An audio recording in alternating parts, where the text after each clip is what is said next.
The truth? Oh, I'm all ears. Okay. The truth. I always tell the truth, even when I lie. Why do you find it so hard to believe? Why do you find it so easy? It's never been easy.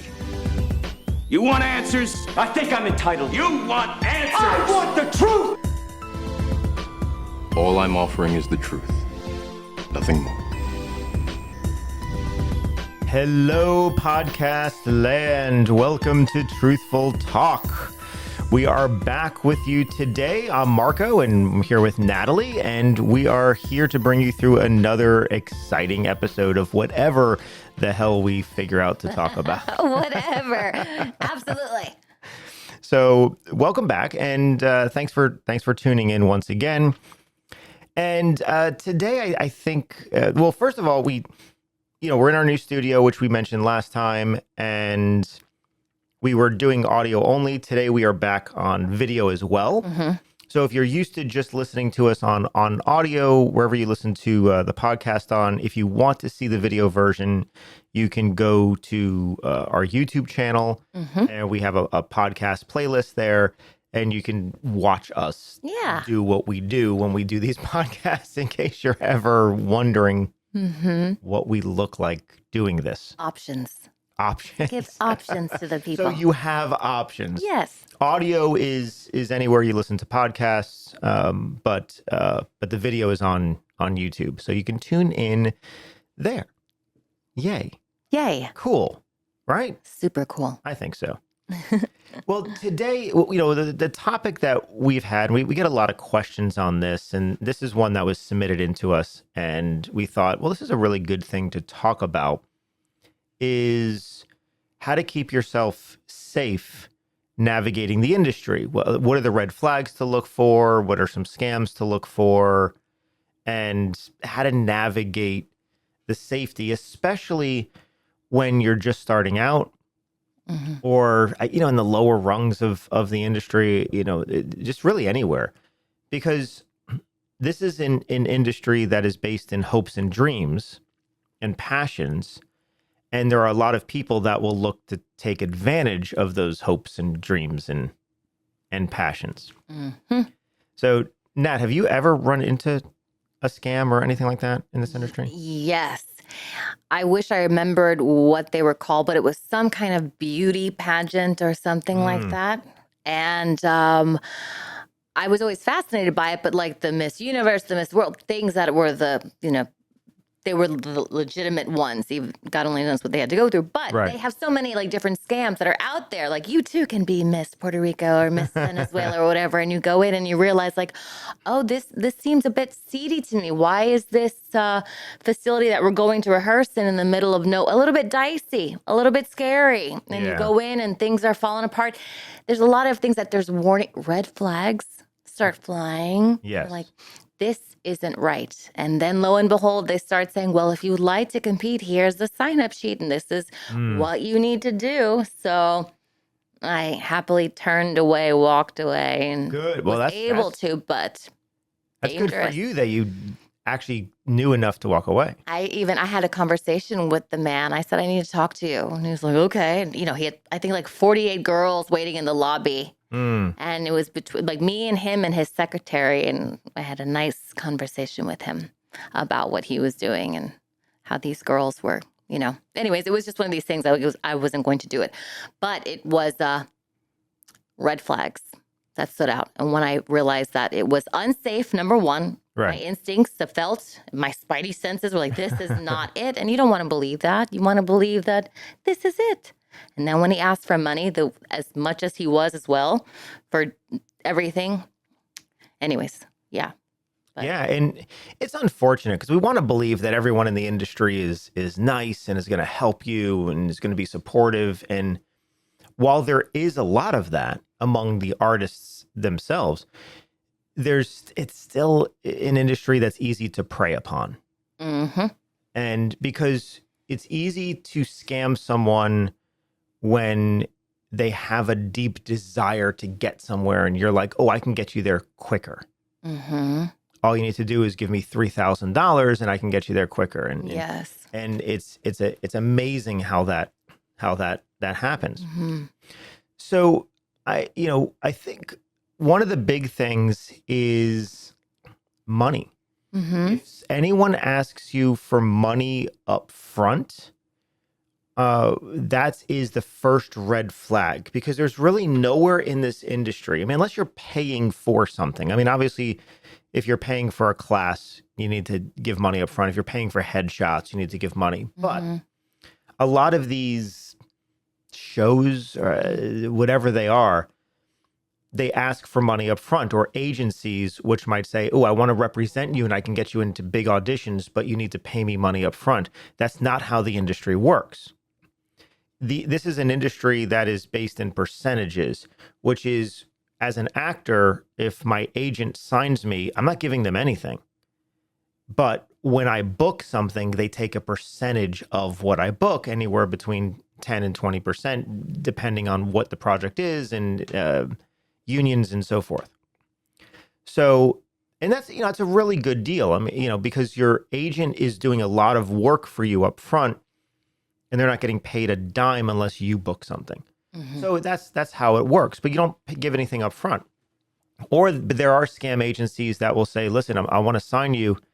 You don't have to pay me anything up front, but I need you to get new headshots, and I need you to use my headshot photographer, which is going to cost you $1,500. And that's the other scam, is this side scam. And it's so close to what is legitimate. No, because if you do have an agent and they are reputable and they say, hey, Nat, do you have any more lifestyle shoots or look like shots? Right. And I'll say, oh, no, it's been like 2 years. And like, well, could you go get those? And say, here's a list of people that we recommend. So it is and that's slippery slope, but it's, you would think that initially that's normal. Like, it's so close. You would think it's normal. So what's legitimate? Yeah. Yeah. And because, your agent could say, listen, your headshot's out of date. I need you to get a new one. But here is a list. Like you said, here's a list of who you can go to. And then at least as the actor, you can do some research and figure out who to go to. It's when they're steering you to one person specifically that it's a scam. Right. And then for the cost of it being even more so than what is the going rate, I guess, which is also maybe doing homework. It's usually 3-4 times the price of that. Yeah. And they'll say, well, this is an LA headshot photographer or a New York headshot photographer. So they'll upsell it. But, they'll say, oh, well, I want to submit you to New York, but I can't unless you use this photographer. Yeah. And that's the scam. That's the scam. And there it is. And they're not going to submit you for anything. Or if they do, they're going to submit you to the same things that any agent can. So it's something that we have to start learning to look out for. So money up front is a big one. Number one. Nobody is going to make you famous because you're giving them money. It just doesn't happen that way. Yeah. And there are big organizations, and I'm hesitant to say, I don't want to cause anything, but they're ones and they're big organizations, the worldwide. And let's see, one is JC, one is JRP. So you can figure out what those are. One that was here locally to us in Orlando 10, 15 years ago was an agency that Lou Pearlman, oh my goodness, when he was alive, was part of. I mean, he was a big scammer in music and acting and everything else. And he, every 2 years, he would create a new company that had a similar name. But basically, he would ride it for 2 years, bankrupt the company, and then create a new one. And it was the same scam. It was called like Talent Rocks, Power Rocks, Talent something. I mean, it was all sorts of like different cool names. And what he would do is he would have a weekend event. And as talent, you would be, quote unquote, selected. So there was mass advertising, right? I mean, a lot of money went into advertising this. And as an actor, you would look into it. And they would get you on a phone, and it's almost like selling timeshare. I mean, it was very hard sell. And so they get you on the phone and say, well, look, we do have this event, And it sounds, I mean, everything about you sounds really good. And I think my producer is going to really like you. And you think you should attend because we're going to have agencies there. We're going to have talent scouts there. Or, it's a huge event. You want to be part of this because you might be discovered by one of these. And you're going to have the opportunity to perform in front of all of these agencies from around the country. So it's a big deal. And they sell it really, really going right at your heart. And they're like, but you need to, we only have a couple spots remaining. And so I need you to sign up today. I'm going to make an exception for you. And then they'll put you on hold and they'll go talk to their quote unquote producer and come back and says, listen, my producer says it's okay if I make an exception for you, but I need you to take it now. It's only $1,500. Non-refundable, not anything. Cash. And they hold it at a huge, hotel, like at a Marriott or a Sheraton or like something with a big convention center. And they'll hold it at a huge hotel and you spend all this money. And I remember, when there used to be in town, I mean, there was a couple thousand people. Wow. That would show up for this from all over the country, all over the world, I'm assuming. But they would show up to this event. And it feels like a convention. You go the day one, you check in, and you're supposed to stay there too. So you can get a room. Room and board is additional, of course. Of course. But they want you to stay on site. You don't have to if you're local, but that's the whole thing too. They have a whole package for that. It's you, $1,500 for you if you want to bring a guest. So like people who are traveling in, it's like, well, it's for my kid. I'm the parent. Well, the parent can come too. But it's $750 for the parent who's not participating at all, but they're accompanying the other person. And people would pay this. Oh my, thousands of people would pay this. And you go in and what they, as far as are there agents there?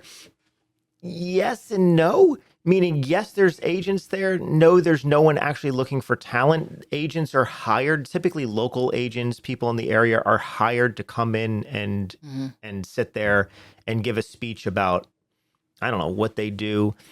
Schools are there trying to recruit people to come into their. It's kind of like one of those things. It's like when you would be coming out of high school, going into college, and they would have a college fair. That's kind of what it's like. So you can go around, it's like a big convention floor in one of the rooms and you're handing out information or collecting information. That's really all it was. And then they would have different categories. They would have singing, modeling, acting. I think that might be it. But there was a couple different categories and you can sign up for whatever category you wanted to do. They would give you, for example, a monologue as an actor. And then at some point you would be called into a room, a huge cattle call. Right. And in front of a group of people, you could then perform your monologue. And these were quote unquote talent scouts. Now, here's the interesting thing is we've had students work for some of these events. Are they really talent scouts? No. Someone comes up to you and says, hey, Natalie, can you be a talent scout for us for our next event? You're just going to have to evaluate and put on a form and Sure. Right. And I have no connection with anybody who can do anything. Right. You're not actually the talent scout. No. Anyway, and this is a whole huge thing. And then at the end of the event, it's a 3-day thing. It's a Friday, Saturday, Sunday. At the end of Sunday, they put on this huge party. Basically, it's in the ballroom and then they hand out awards and they probably dump $1 million into this event. It's huge and it makes you feel like you're at something big. But they're also making millions of dollars. And it's amazing. And it's a scam. You're not getting famous off it. Now, these big companies that do this, and the same thing with Lou Pearlman, who, when he was running this, the companies that do this, when you sign up for it, not only are you spending $1,500 or whatever it is, but you sign a contract.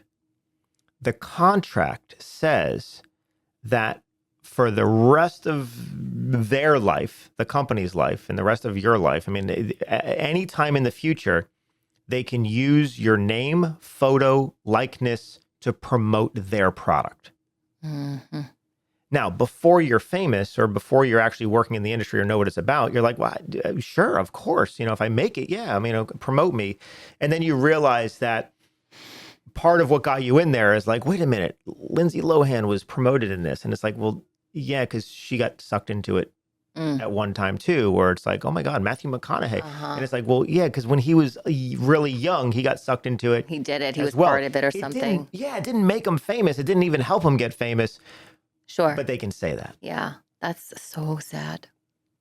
And so we have to be really careful because that's a big selling point. Yeah. It's like, oh my God, look at these famous actors who went through this program.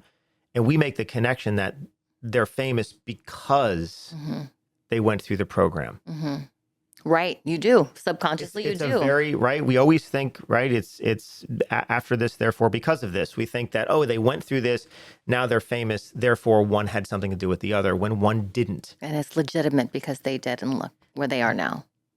And these quote unquote scams are semi-legitimate because they're not lying to you. They're just not telling you the whole truth. They still do bring in enough of local agents and maybe a casting director they'll hire to come in who's just really coming in for a payday. They're going to pay this casting director to be there for the day. And, you know, casting directors need money too. So they're like, sure, I'll come in for the day.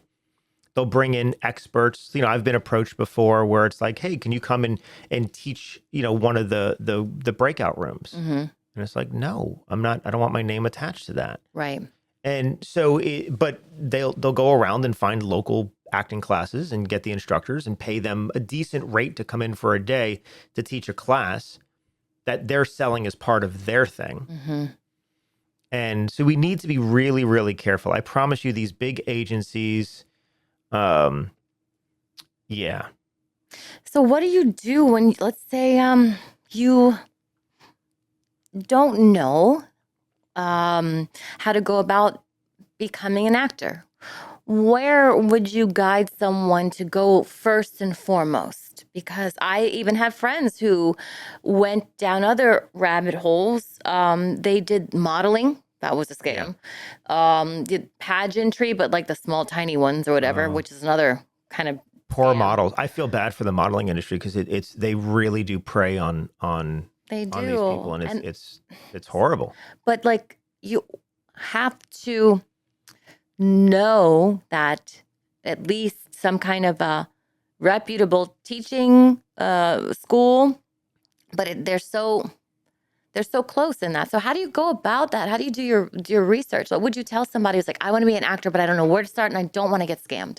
Yeah, that's a really difficult one. Luckily today it's a little easier than it was when I came up through the thing. I mean, I remember, you know, Rob, for those of you who don't know, we have a studio called Truthful Acting Studios, and my partner in teaching there for 15 years now is Rob Moss. And Rob and I have been friends for a very long time. And so we've talked about this even predating Truthful Acting. And because we were both caught up in scams when we first started. And it's one of those things. It's like, well, how do you navigate it? When we came up, which is, I hate to say pre-internet, it makes me sound too old. But, but when we came up and we didn't have the resources, what we ended up doing is we ended up paying. So there would be different things in the area, different classes that would be like, okay, you want to get started in the industry? We have a seminar and it's $50 or $75, which was the pricing back then. And you would go, and for 3 hours, they would talk about the industry. And you'd have to go to like several of them to see if you can, you know, pick apart all of this stuff. Yeah. And one of the reasons Rob and I started teaching is we said that was one of the biggest things is we never wanted students to have, like when you're first starting out, to have to pay money to find out information. And so just from the very beginning, we would do free seminars. Now we do something called open houses. I do free online webinars from time to time. We do these podcasts. If you go to our YouTube channel, we have just tons and tons and tons of free information. And nowadays, I would say just go online and research as much as you can. Yeah. And you need to get into an acting class. That's number one. You have to do that. But don't get into a class based on its name. Meaning, you know, you don't go to a school just because they attach a name to it. So some schools do that, or they'll say they teach a certain process. That's not important. What's important is go to the school, meet the instructors, and figure out if there's somebody you can trust. And if give them there's a someone, chance. if there's someone you feel comfortable with, you have to feel comfortable. If you don't immediately feel comfortable with the instructor, that's not the place. Yeah. It's to me, choosing an acting teacher is like choosing a therapist. Mm. And your first session in therapy, if you're on guard and you're like, I don't know if I trust this person, that's not the right therapist for you. Mm-hmm. And sometimes you have to go to a few to find the right person that is you feel safe with to then open up. Well, acting is very similar. We need to feel safe to then take risks. So do your research, look online, read the reviews. I think that's really important. Mm-hmm. And then somehow talk to the instructors. You can either audit a class, and in our studio, you can't audit. So we have something called an open house where we invite you to come out, meet us, see what we're all about. We answer the questions, but I think you have to do that. And that's where to start. Luckily, most of the information you need is online today. Yeah. But you just got to sort through it and figure it out. You still have to do the work to do at least read the reviews and see. Open house, put that on the schedule. I think that's a good one. The feeling when you meet those teachers, are they someone that, you vibe with, you get along with, you have a good feeling, and then go research other ones at the same time. Like, don't commit right away. I would say then go take your time and then do it somewhere else and see. Maybe I'm not big into social media, but I'm thinking Facebook groups. Because the community around, you think that works too? Like groups of acting schools or something like that? Well, that you I think talking to people who have gone through to different schools are really good.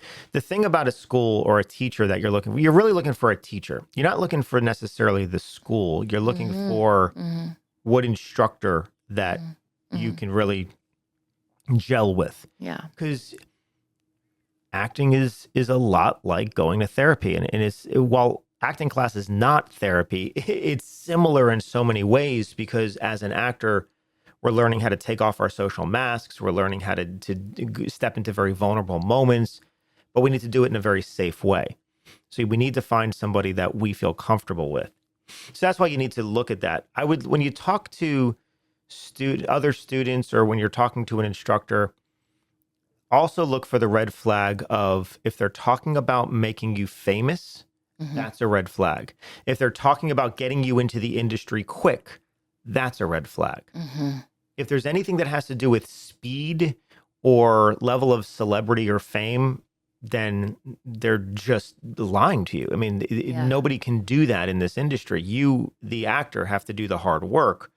The training can only prepare you to do the hard work. Because we see with different, I guess, either classes or different agencies, sometimes they promise you, it's like, oh, we have connections. So if you sign with me or if you take this class, we have connections with Atlanta, New York, LA. Yeah. And so they're almost promising this. And there are no promises in this industry. No, there are not. So that ends up being a big red flag of everything is that as well. I always think of the questions like, well, how do I then get to that point? And how you would ask the teacher that's like, okay, I'm doing the training, I'm doing the work. How would that come into your universe? Is that something that's just like, well, if you are consistently working on a project and putting it out there, you basically just have more of a statistical percentage of just being seen by somebody, like your work ethic. I don't know. Yeah, well, it is, and it's the old joke of, well, how do I get to Carnegie Hall? And it's practice, practice, practice. Yeah. And it's that type of thing. It's well, how do we get into the industry? And because we have a lot of potential students that they'll call us up and they'll say, once your website, everything looks really, really cool. But what I really need to know is, are you going to be able to get me an agent? And we have to say, no, it's not our job to get you an agent. And really nobody can get you an agent. It doesn't work like that. What we can do is prepare you to get an agent. And that's the difference, that when you're talking to instructors or schools or anybody, really, that's what you have to listen to. If anyone is promising you anything, it's typically an empty promise. You have to be really, really careful with that. nobody can shortcut the process. Nobody can make you famous. And, we go back to the danger of that as we go back to the Harvey Weinsteins of the world who would make that. It'd be like, okay, who had power. And this is something that needs to change more even in the industry.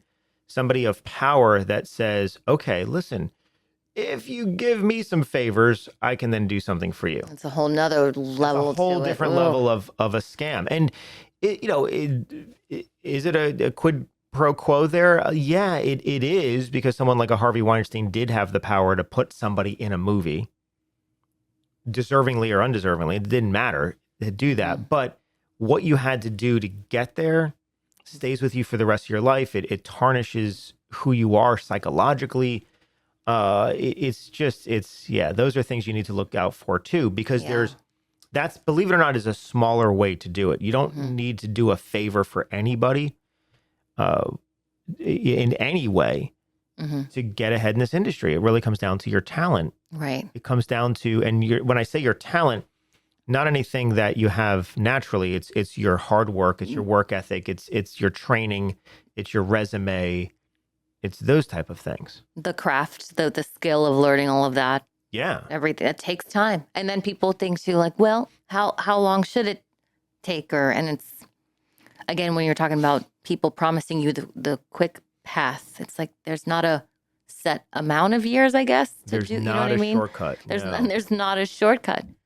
No, we want to believe there is, because especially in American culture, we just want to get there fast. With everything. We live in a microwave society where, it's funny. We have this thing called microwave society where we stand in front of the microwave. Something's cooking for a minute and we're like, oh my God, would you hurry up already? It's like even a minute is too long to cook food. Yes.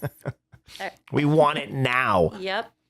And so, of course, when someone comes to me and they're like, well, how much do I have to train? I'm like, well, initially about 10 years. And immediately it's like, no. I want to, this other school is telling me in 6 months they can get me into the industry. Yeah. I'm like, well, it's not really true.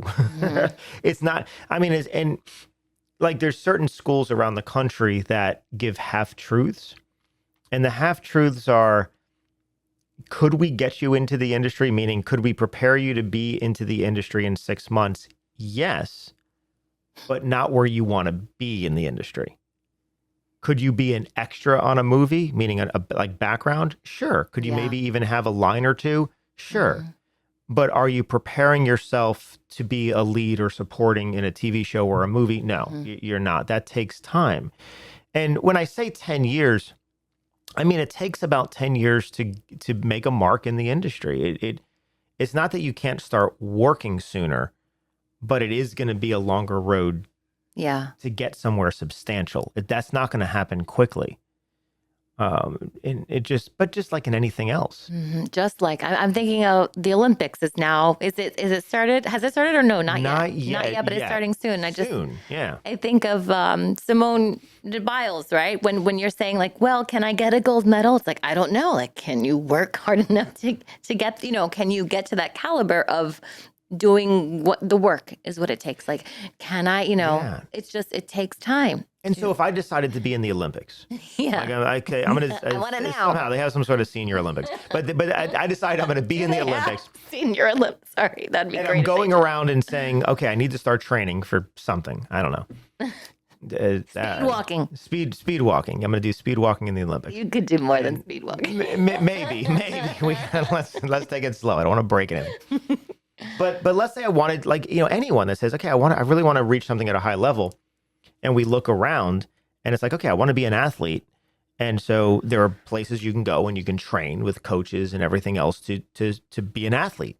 And then you find something online that says, oh, and I can make you an athlete in 6 months. Gold medal. A professional athlete. Yep. Yeah, right. I can make you a gold medal winner in 6 months. You got this. And it's like, it doesn't work like that. It doesn't. And with athletics, I think we understand that. Right. It's like, well, I understand I can't be a professional basketball player in 6 months. I need to live it for a very long time. Yes. I can't go to black belt in karate in 6 months because it just doesn't work that way. And I think we understand. I think we have enough rationality to understand that that doesn't work. Right. Or medical. Uh-huh. Like, I've been thinking about being a surgeon, and they have this online correspondence course I can do in 6 months, and they'll make me a surgeon. So maybe I should do that. It's like, I don't know if anyone wants me cutting them open after doing an online correspondence in 6 months. Yeah. It's like, no, I want the doctor that is the most experienced, that's been doing this for a long time. Yes. That, right, is, a good amount of success, in the industry. That's who I want operating on me. Mm-hmm. So it's an interesting thing where we can look at other industries and we can understand. Yes. But in acting, we can't. Because the general public doesn't really understand what acting is. Where we watch it on TV or we watch it in the movies or even on stage, and it's just people being people. Yeah, Right? I can It's do that. people being people. It's like, I can do that. I Right can now. pretend to be a character. Yep. And that doesn't look that hard. Yep. I'm sure if I need to cry, they'll put drops in my eyes or something. Of course I they can will. do that. Yeah. And so we don't understand the complexity of it. Mm-hmm. And so rationally, because it's just people pretending to be other people, or so we think, it makes sense that a 6-month course is strong enough training to get me there. Yes. We don't understand. It's not until you start studying acting at a deep level that you go into a conservatory and train that you really, where the veil is lifted off of the secret of acting, which is really not a big secret. It's hard work. Because what's behind the veil, Marco? It's 1,000 pieces 1,000 different puzzle pieces that you have to learn and navigate through. And it's one of the most difficult things that we have to do. It's so difficult to be an actor. And to make it look effortless, easy, like you're saying on camera, wherever it is, like, oh, they're just talking. But And that's then it, they right? have no idea of what it took to get to that level. Yeah, because they make it look so easy, Because it looks so easy. It looks so, because it's so natural. and we don't realize that. No, it took years and years and years of hard work, of training, of application of the training, typically in theater, which is why when we see new actors, they seemingly, come out of no place, right? It's like, oh my God, they came out of nowhere. Oh, they're so naturally talented. It's like, no, they've been working in theater for the past 15 years. The overnight success. You just don't know them. Yeah. You haven't run into them yet. And that's what they all say. They're like, I love it when it's like, oh, overnight he just showed up. It's like, no, I've been doing this for 10, 12, 15 years. Yes. Before all of a sudden you now know my name. Right. Or I had the opportunity to.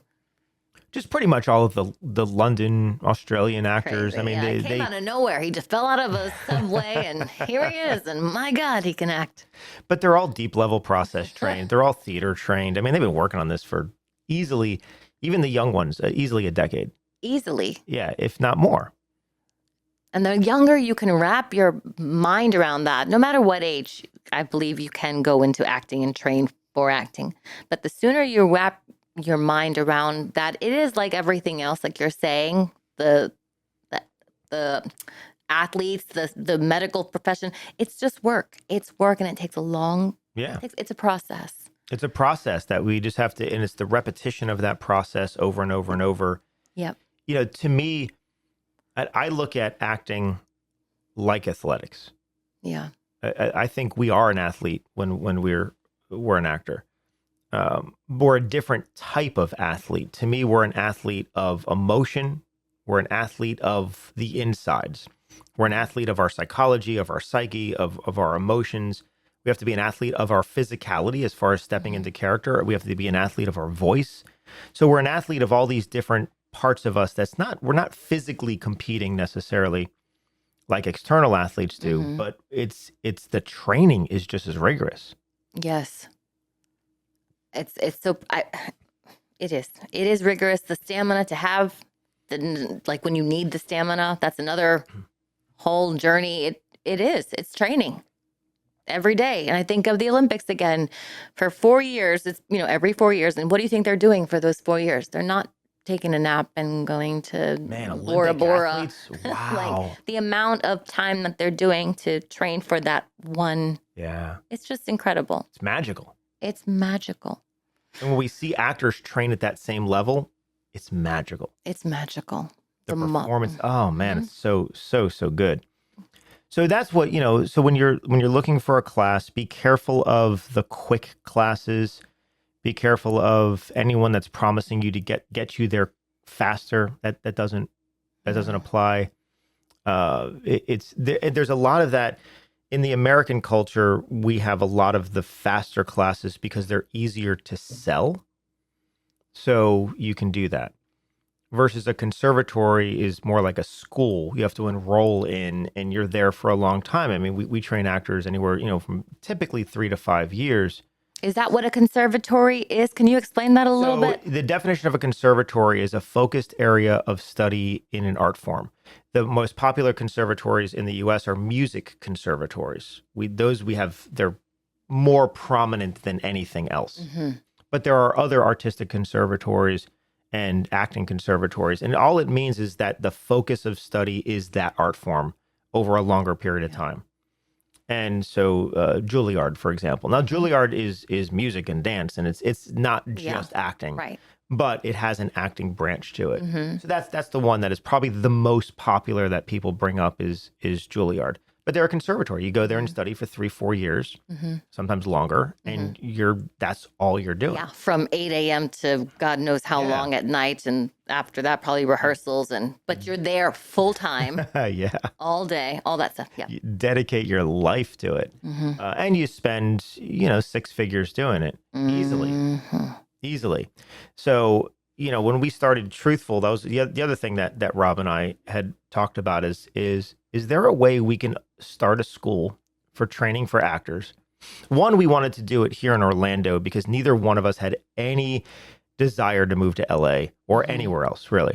So it's like, how do we create something here in Orlando, but we want to make it affordable because we don't want to, and we had people, I still have people talk to us, talk to me and say, well, why do you charge so little? Like industry people saying you should really be the most expensive game in town, not the least expensive.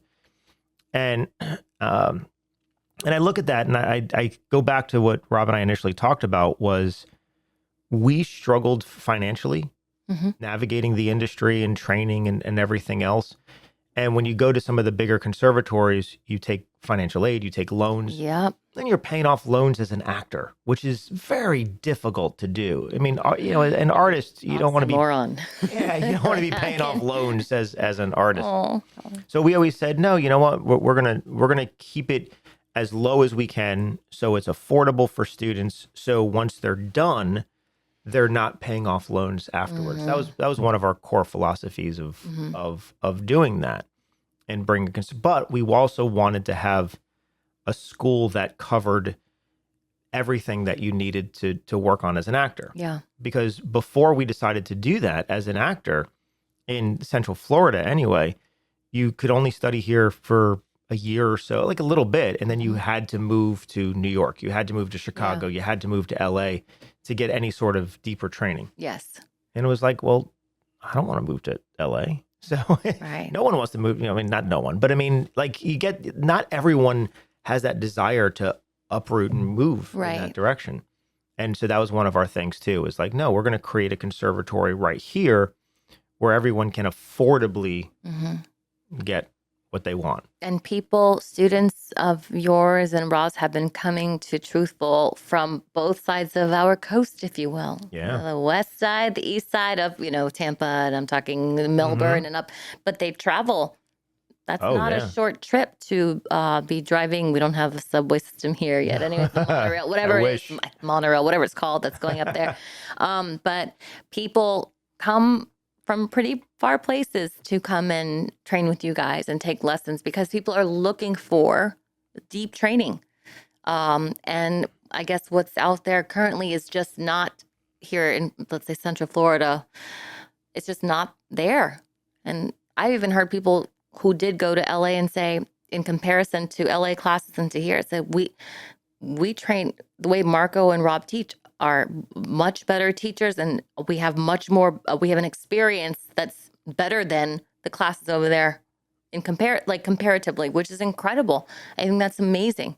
So it's a blessing what you guys did. It's to very open. flattering and I guess validating to, when our students that go to LA and New York tell Yeah. us that. It's like, wow, and especially in LA where they'll say there's just nothing out here like what we do at Truthful. And it's like, No. well, that's what we've aimed to do. But it's flattering. It's like, well, it's great. Incredible. And then you've had them for years. Like come back and train more. And that's another thing about it too. It's like there is no end to it, I believe, to training. I think that you'll always be working with it's a coach or somebody eventually that you'll kind of like touch back with or touch base with again to say, I'm working on a part here and can I reach out to you or hire you for, just a couple of sessions so I can just feel a little bit more comfortable instead of, it's just a nice thing to have that the relationships that you have and you trust someone and you're like, I have this opportunity and this is what I want to work. So it's just, you don't stop being a student is what I mean. And Never. Not as right? an artist. Not as an artist. And not as a medical professional too. They're always getting you're right. getting like refreshed. Not as anything. You have to always. You always do. You just you're right about people think that the actors it's so easy and once you're done, you're done. Yeah. But it's you always do. You stretch it out. You come back. It's something that I'm content with and happy with. But there is a mindset, I think, if you are always a student, that it just opens more things up for you. So, if you're looking for a class, anywhere that you are, anywhere in the world, really, just make sure you connect with the instructor. That's the most important thing. And we, if you think back over your education of your life, there are certain teachers that stand out. So I would make a list of why did they stand out? How did they treat you? What was it about them that stood out? And if those were the ones you learned the best from, find an acting coach that has those similar qualities, because everyone learns differently. Like not everyone that walks through our door, like at an open house, is right for our studio, because some people learn differently or have different philosophies, or they're looking for different things. And that's okay, because we go deep into a process. Not everyone's looking to do that. So it's important that even as an instructor, it's important that I'm able to gel with the students and they're able to gel with me, and it works in kind of like this symbiotic way. Mm-hmm. That's the way we grow together, because I'm learning every day as well. I try to.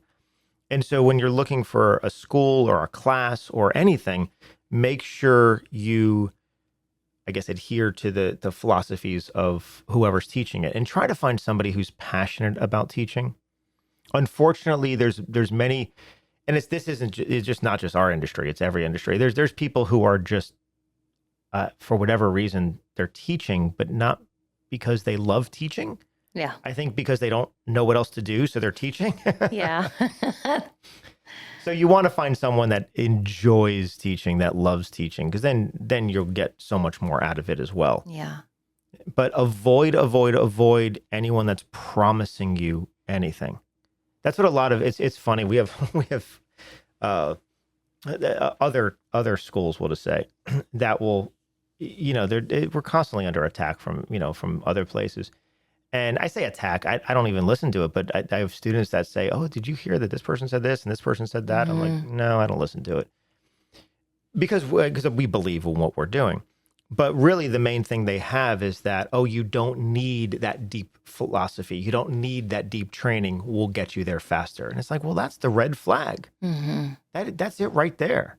Yeah. Listen, train in multiple schools, train in multiple areas, train with multiple instructors. I think that's important. Get so much information from all different areas, see what works for you as the artist. And then that's what you actually, as an artist, develop your own process in the end. Yes. You're not using someone else's process. You're learning stuff and you're learning a process through the arts, but then you ended up developing, really, like what we do is we'll give you what we call tools. It's like you have a tool belt, and you have the screwdriver and the hammer and the wrench we're giving you all the tools. You have to decide what tool to use when and how you use it in your own way. And as an actor, that's what you do. So you learn as much as you possibly can. You try new things. You even develop your own tools sometimes. Yeah. And then you have your, it's like all these big A-list actors, they've developed their own process at this point. Mm-hmm. Each one individually does their own thing. And that's kind of the journey of the artist. Yes. you develop. Now, you're a dancer. Did you develop, I mean, how did that, you're talking about the same thing. How did that work in dance? Is it the same type of thing where you have to learn how to dance and then figure it out? For me, it was. So I wasn't traditionally trained. I had training young, but then very quickly, not too far from that training, a couple years later, we just stopped. We couldn't afford anything. So that's when we moved to Florida, all that stuff. So I always had a love and wanting to express myself through dance. And I would do things throughout my childhood and teenagehood and adulthood that would just get me close to a dancer, just get me however I could do it. So I always consider myself self-trained. Okay. That with voice also. Like you do things as a singer, you chorus or here and there, but like when it's time to go in different places, you do your best with what you have. So it's like that's all it is. So you put together what you have, and then when you get to a place of study with a teacher, when you have that like gift of having someone teaching you these techniques and the basics of it all, man, does it give you the groundedness that one was missing, that I was missing. So I was able to, let's say, skirt my way around dancing and slip through. And like I was a belly dancer for quite some time, but it came easier to me quickly. But then you couldn't compare me to a ballerina because I didn't have the steps, if it was. Right. So anyways, I just was blessed enough that I could get past. But when I did take classes, I'm taking classes now, dance classes now. When I had classes with you as an actor, it's like you can only go so far. You want that depth of training, and then you literally grow from there. And I was thinking about the conversations that we're having on this podcast, and I had this image of like these Empire State Buildings or the structures, skyscrapers, right? Yeah. They're going up to the heavens, the clouds, but they actually start down. The base of it all is actually all the way down, just like into the ground built. So it's something that happens. So please out there, whoever, has a dream to train as a actor, singer, dancer, all three, whatever it is, find a teacher, find someone who you can respect, that you vibe with, you gel with, and get that basic training, ground yourself into the basics. And then from there, you're able to have the freedom that you want to, that we all want to, artistic freedom and expression, to not be thinking about the next step, but moving into it, not be thinking about the next line, but it's there. And you need that. We all need that. And when we don't have that basis, it's like you're getting along just so far with what you have when you can go so much further. Oh, that's beautiful. I was also, it's not just in this industry, it's in every industry. In every industry. Because I'm thinking of your amazing specimen of a husband. And he started kind of at the ground floor. Yes. And worked his way all the way to where he's the head of a very, very popular restaurant here in Orlando. I mean, he runs the whole thing. It's his restaurant. But he started at the bottom. And so there wasn't a 6-week course that he took to be like, how do I be a GM? It's like, no. You work and work and work and work and work. Yes. And you do amazing work and you treat people well. I mean, he's so nice. Yes. For as big as he is, and he's like, he can be intimidating, but oh my God, so gentle, so nice, treats people so well. And no wonder he's so popular.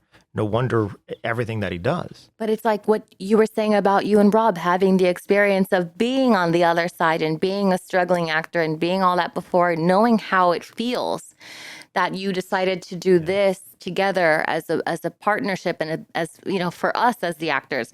For my husband, he knows what it is to be a bus boy. He knows all that. He knows all of it, and it started from the bottom. And he has so much respect for every single person that works inside of that building.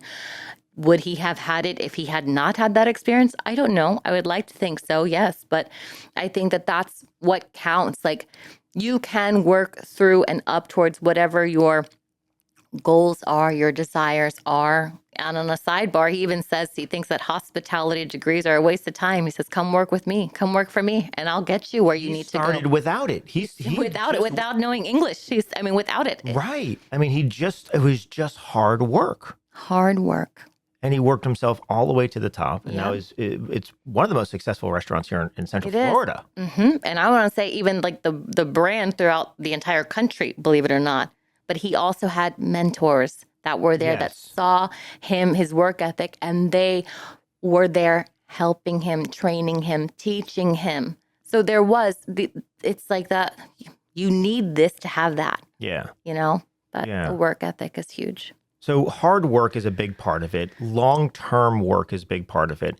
Learn from those who have come before you. But another important thing is turn around. Anything you learn, turn around and give it to somebody else. Yes.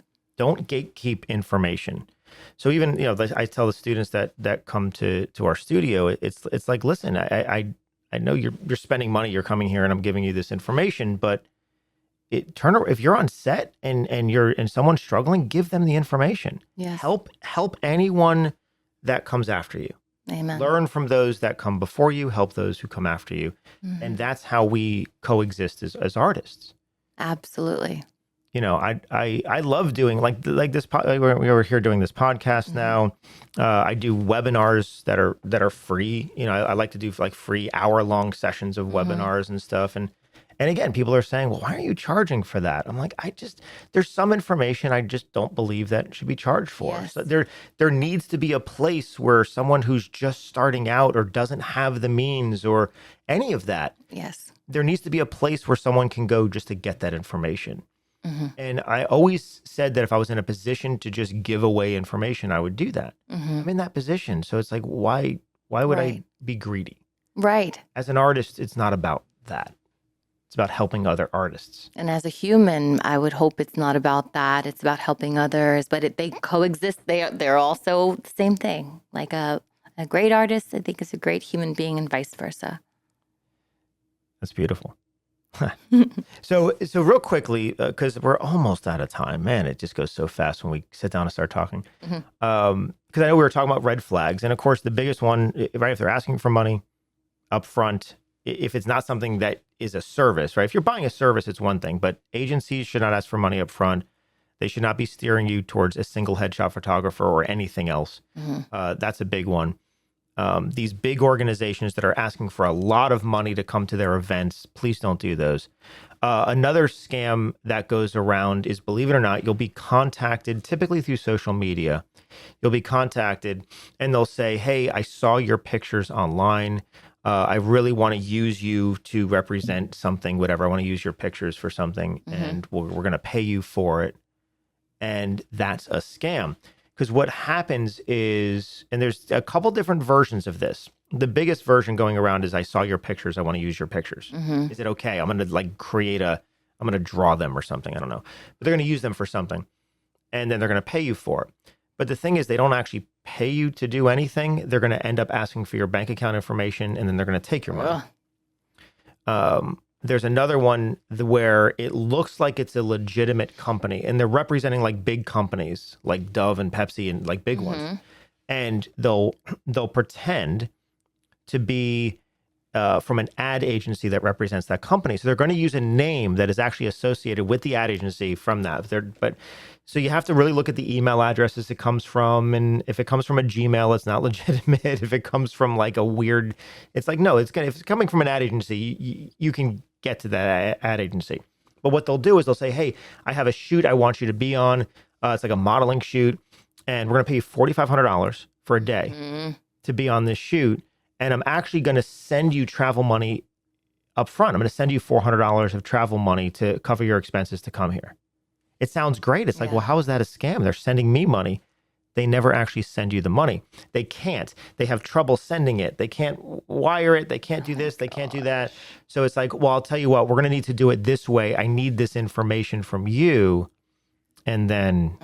Okay, bank account, social, anything. Do not give out your social. Do not give out your bank account information. Do not listen. Nothing falls from the sky. It doesn't work that way. No.